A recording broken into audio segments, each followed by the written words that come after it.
Bonjour, bonjour capitaine, bonjour Alexandre et bienvenue dans cette Bonjour matinale. Nicolas, bonjour Raphaël qui est dans le studio et bonjour à tous les auditeurs qui nous écoutent encore. Alors, j'ai pas envie de dire religieusement parce que ce serait un mot, je pense, assez dévoyé pour la journée très particulière que nous allons partager aujourd'hui.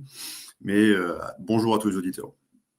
Alors, je pense qu'ils sont tous très heureux de vous avoir. Beau fond d'écran, Oui, voilà, moi, j'ai qui il m'accompagne arrive. durant cette Il semaine. est bientôt là. Il arrive. Eh ben voilà, moi je l'ai, ça clignote d'ailleurs. La petite, elle est là, la petite crèche aussi. Elle m'accompagne durant cette semaine et la semaine prochaine. Euh, Capitaine, justement, c'est une journée très particulière, c'est une journée de réveillon, c'est une journée où on veille, et on veille parce qu'on attend un grand événement. Oui. On attend une naissance. On attend donc c'est la période de nativité. Et qui d'ailleurs, je vous ferai remarquer, partage un radical avec ce que nous sommes tous, théoriquement, et ce qu'ils sont en train de détruire d'ailleurs, c'est la nation. C'est là où nous naissons. Donc il y a Oui, une naissance jadis, il y a plus de 2000 ans, qui nous a fait rentrer dans une nouvelle alliance, qui avait d'ailleurs été prophétisée depuis 4000 ans. Voilà pourquoi on le chante d'ailleurs, depuis 4000 ans. Donc 2000 ans avant son arrivée, et ça fait maintenant 2000 ans que nous essayons, j'ai envie de dire péniblement, de suivre ces enseignements et de se les appliquer à soi individuellement puis collectivement, ce qui est extrêmement difficile pour nous tous, d'autant plus dans la période de trouble que nous vivons et que nous allons vivre, je pense malheureusement crescendo. Mais il est là, il est une boussole qui nous permet de ne pas perdre le nord et de nous rattacher à une planche de salut. À mon sens, si j'avais un seul message à envoyer ce matin à toutes les personnes qui croient, bon, ça c'est partagé avec tous les croyants bien sûr, mais toutes les autres qui ne croient plus, ils ont cru jadis dans leur vie, ils ont arrêté de croire, sous les assauts de cette société postmoderne entrée dans une phase crépusculaire. Il y a toutes ces personnes qui ont cessé de croire, qu'ils se remettent à croire, qu'ils n'oublient plus que la véritable planche de salut est en lui et à travers lui. C'est lui la porte. Et c'est lui qui nous prépare un autre royaume et aussi nous permet d'alléger un peu notre fardeau ici-bas. Voilà. et oui, parce que ce soit Simon de Cyrène qui l'aide à porter la croix, ou que ce soit le bon larron, il faut en passer par une crucifixion, il faut en passer par des épreuves. J'ai envie de dire que le chrétien va accueillir ces épreuves avec, non pas philosophie, mais il sait bien que quelque part, il suit une voie, il est accompagné. Lui, il ne le fait pas le chemin seul, mais ce chemin, il doit le faire aussi. Oui, et d'ailleurs, vous parlez de crucifixion, vous parlez de sacrifice. C'est ça qui doit notamment aussi nous interroger aujourd'hui en 2024, quand on a autant de Français qui ont justement été sacrifiés sur un autel, mais c'est pas le même sacrifice dont il s'agit. C'est un autre sacrifice. Il y a deux sacrifices qui s'opposent. Il y a le sacrifice patronné par une forme de vice, qui est le sacrifice de l'autre, qui est le sacrifice de l'autre sur l'autel de l'argent, sur l'autel du pouvoir, sur l'autel du contrôle. Et il y a un autre sacrifice qui est en opposition à tout ça, qui est le sacrifice des justes, le sacrifice des vertueux, qui se disent j'accepte, j'accepte, en plein discernement et avec ma plus grande volonté, de nier quelque chose en moi pour le donner à l'autre. Quand on donne quelque chose à quelqu'un, c'est qu'on l'enlève à soi pour le donner à l'autre. Et c'est ce qu'on appelle notamment l'abnégation, c'est-à-dire nier à soi les choses et les donner à l'autre.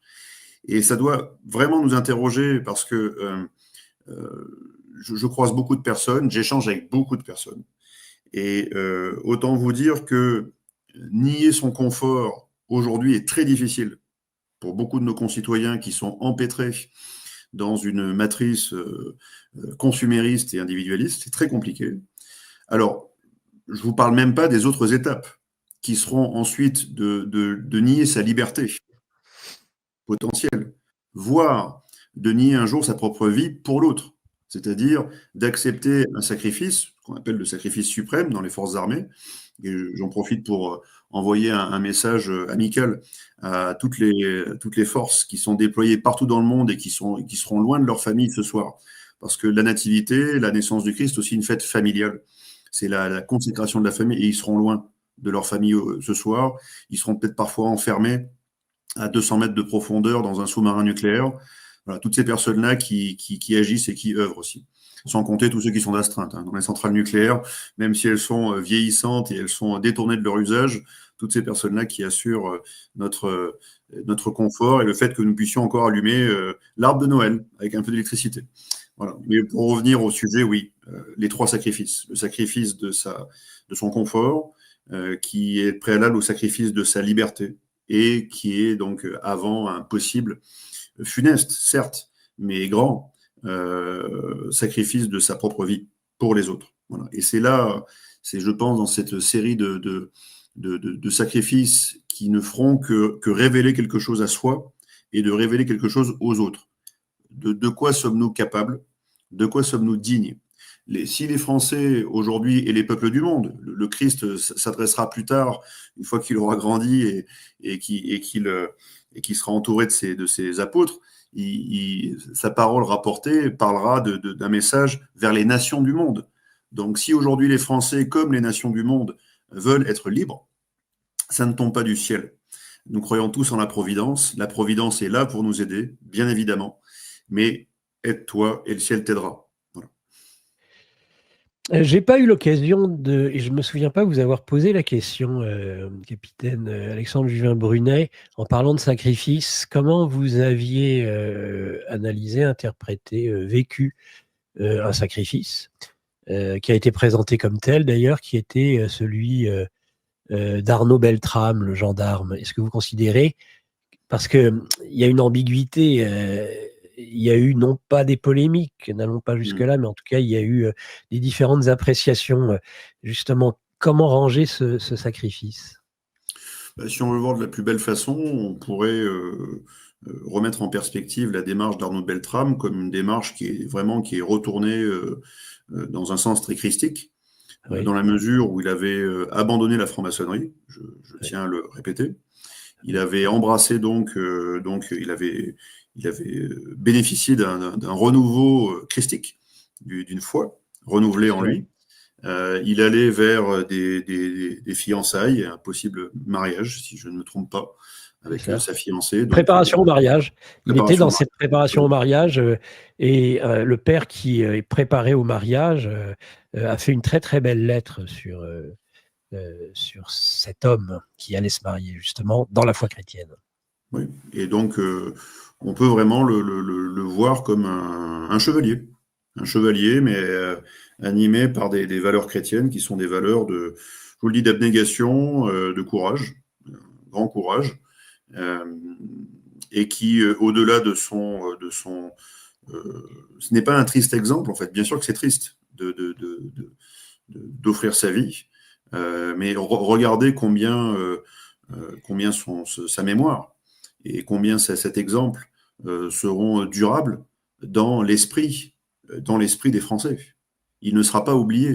C'est ce que j'essaie parfois, c'est le message que j'essaie d'envoyer à toutes les personnes qui se disent mais à quoi bon me lever? À quoi bon me battre?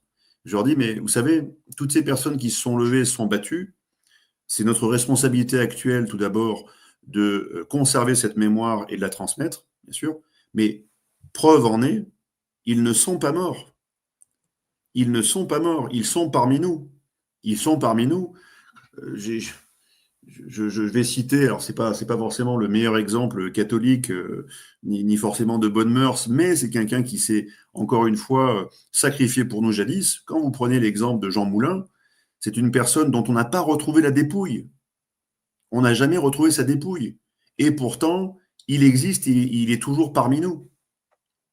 Et son exemple est fort et a, je pense, inspiré de nombreuses personnes, comme toute une palanquée de résistants dont je ne vais pas faire la liste, mais ce sont des symboles et ils accèdent à une forme, en fait, à une forme, je dis bien d'éternité, ils ne sont pas l'éternité, bien sûr que non, mais ils accèdent à une forme d'éternité qui doit nous faire réfléchir.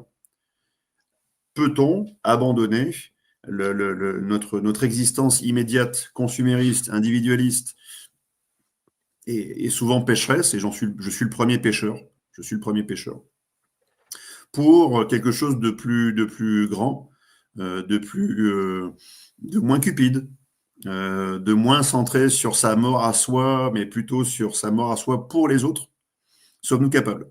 Sommes-nous capables de faire ça? Individuellement d'abord, et ensuite, sommes-nous capables, une fois que nous l'avons fait individuellement, de recréer une dynamique collective autour de cet esprit pour tisser des liens qui seront forts dans l'épreuve? C'est la question. Ouais. Alors, qu'est-ce qu'on peut penser de de ceux qui nous gouvernent, qui sont de l'autre côté du sacrifice? C'est-à-dire, oui, il sacrifie, mais c'est nous qui le sacrifie. Ça me fait penser à ce mafieux qui disait, moi, j'ai des tripes. Je fais les choses avec des tripes, mais c'est les tripes des autres. Oui.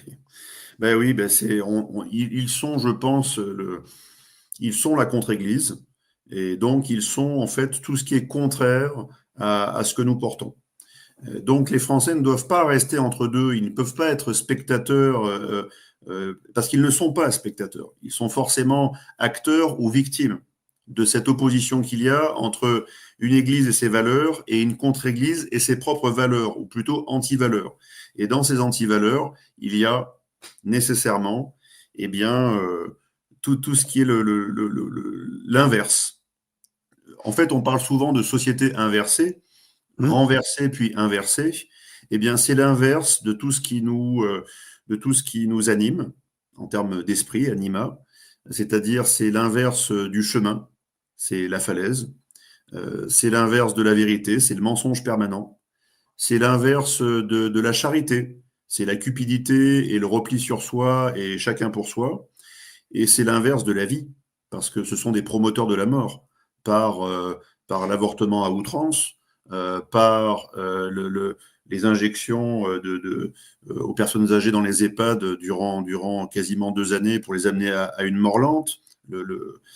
C'est également la désexualisation et la castration des plus jeunes par des pratiques terribles. Donc tout ceci, en fait, est contre la vie. Contre la vie. Il faut bien le comprendre. Voilà. Donc c'est l'opposé de tout ce que nous sommes. Ouais. Et Ouais, si on veut justement exorciser cela, c'est pas avec une baguette magique. On doit en fait se positionner en disant mais ok, mais qui suis-je? Qui suis-je et qu'est-ce que j'ai envie d'être? ouais. Est-ce que je vais être obnubilé par le dieu argent, le souverain bien, qu'ils nous ont imposé depuis plus de 2 siècles? Ou est-ce que je vais le remettre plus bas dans l'échelle de valeur, beaucoup plus bas? L'argent, c'est l'étalon des valeurs. C'est l'étalon des valeurs et c'est normal, ils ont que des valeurs. Mais ça devrait indiquer le fait que la valeur, c'est toujours une valeur monétaire chez eux. Bien sûr, bien sûr. Alors que la parabole des talents, la parabole des talents Ouais. parlait des talents qu'on enterre.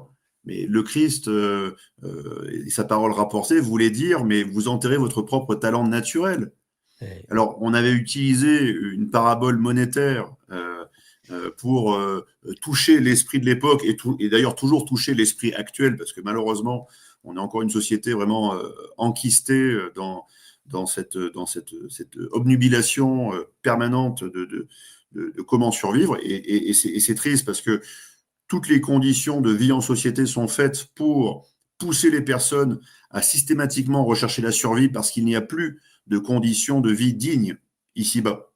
Les conditions de vie qui étaient dignes, les conditions de production qui étaient foisonnantes de partout, tous les gens pouvaient produire, tous les gens pouvaient avoir un poulailler, tous les gens pouvaient avoir une forme de liberté d'action et d'entreprise et simplement de survie à titre individuel. Tout a été progressivement contrôlé, maîtrisé, comptabilisé, et maintenant il n'y a plus une seule forme de liberté ici-bas. Donc on doit se poser la question, qu'est-ce qu'on veut faire? Qu'est-ce qu'on veut faire? Et une fois qu'on se l'est posé, qu'on a répondu, il faut prendre son courage à deux mains et surtout prendre ses responsabilités. Et les personnes, j'envoie ce message qui n'auraient pas encore compris ce que nous faisons depuis maintenant plus de 2 ans, j'espère comprendront bientôt, je l'espère, que, vous savez, une naissance, c'est au moins 9 mois, voilà, de gestation lente, silencieuse. Il y a parfois des projets, il y a parfois des actions qui demandent encore plus de temps pour arriver à gestation. Je vous rappelle que la gestation chez les mammifères n'est pas égale, hein. La Non. gestation chez un dauphin n'est pas la même que chez une baleine et que chez un humain.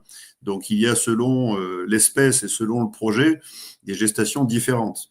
Donc pendant ces gestations, on ne peut pas être dans les cris, on ne peut pas être dans la violence. Et d'ailleurs, c'est pour ça que j'ai aussi une pensée pour toutes ces femmes qui ont porté la vie alors que les bombes eh bien, s'abattaient autour d'elles.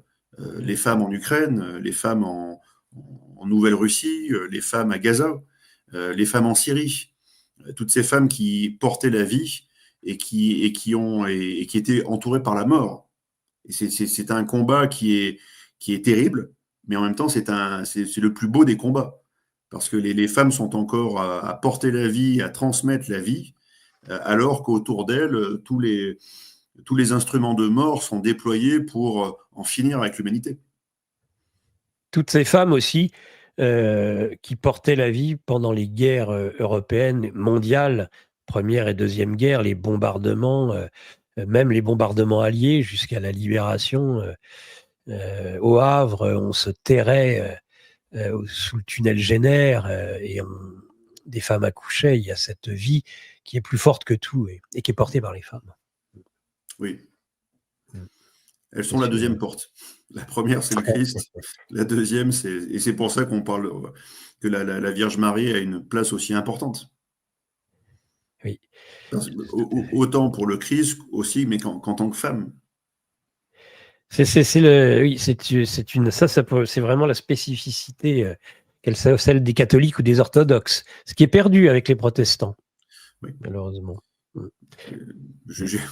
C'est un jour de joie, donc je ne veux pas commettre de propos qui soient mal interprétés et qui soient contraires à la foi de certains. Je ne suis pas là pour ça. Voilà. Est-ce que quand vous voyez régner l'antichristianisme aujourd'hui dans nombre de contrées, dont la nôtre, est-ce que vous croyez que les catholiques, les chrétiens vont retourner, certains s'y préparent dans les catacombes pour au moins y former une communauté?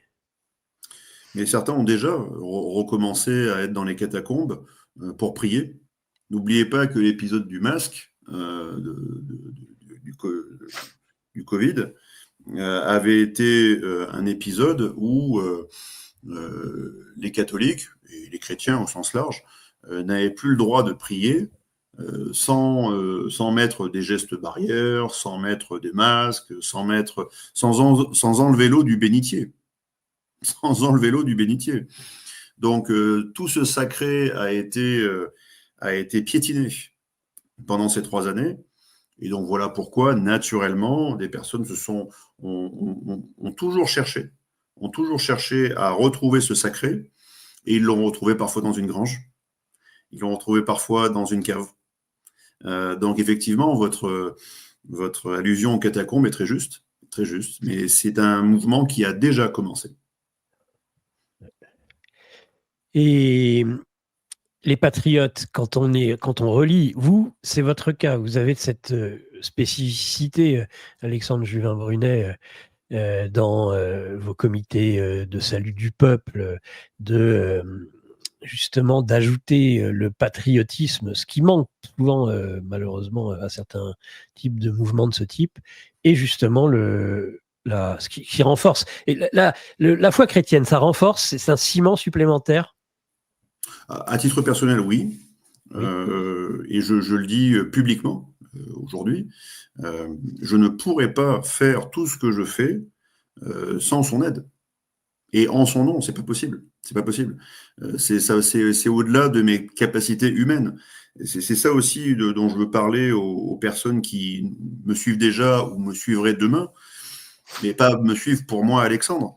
C'est me suivre simplement à travers. Je suis pas un exemple. Je ne suis pas un exemple. Mais certains se diront, tiens, il m'a donné quand même une toute petite inspiration pour faire quelque chose. Allez, pourquoi pas? Admettons. Bien, s'ils suivent ce chemin, ils arriveront rapidement à un épuisement physique et à un épuisement moral et intellectuel s'ils ne font pas pour quelque chose qui les dépasse. Voilà.